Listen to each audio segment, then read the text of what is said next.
कधीकाळी दर्जेदार आशय, सामाजिक वास्तव आणि कलात्मक मांडणीसाठी ओळखली जाणारी मराठी चित्रपटसृष्टी आज मात्र अनेक अडचणींचा सामना करत आहे. का होत आहे मराठी सिनेमाचा उतरता आलेख? पार्ट 1 चला जाणून घेऊ. दर्जा आणि कंटेंटची कमतरता. आजच्या काळात काही अपवाद वगळता अनेक मराठी सिनेमांमध्ये दर्जेदार कथा आणि नवलाईचा अभाव दिसतो. जुन्या फॉर्म्युलावर आधारित एकसारखी स्क्रिप्ट आणि साचेबद्ध मांडणी प्रेक्षकांना कंटाळवाणी वाटते. परिणामी प्रेक्षक थिएटरकडे फिरकतच नाही. पार्ट 2 प्रमोशन आणि मार्केटिंगचा अभाव. बॉलिवूड किंवा साऊथ इंडस्ट्रीच्या तुलनेत मराठी सिनेमांचं प्रमोशन फारच कमी असतं. सोशल मीडिया, टीव्ही, OTTवर जोरदार मार्केटिंग केलं जात नाही. त्यामुळे सिनेमाची माहितीच प्रेक्षकांपर्यंत पोहोचत नाही.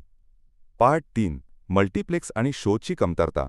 मल्टिप्लेक्समध्ये मराठी सिनेमांना कमी शो दिले जातात. अनेक ठिकाणी तर हिंदी किंवा साऊथच्या सिनेमांमुळे मराठी सिनेमांना वेळ मिळतच नाही. त्यामुळे प्रेक्षक जरी उत्सुक असले तरी त्यांना वेळ आणि जागा मिळत नाही. पार्ट 4 नवोदित कलाकारांना संधी नाही. नवे लेखक, दिग्दर्शक आणि कलाकार मराठीत खूप प्रतिभावान आहेत, पण त्यांना योग्य संधी दिली जात नाही.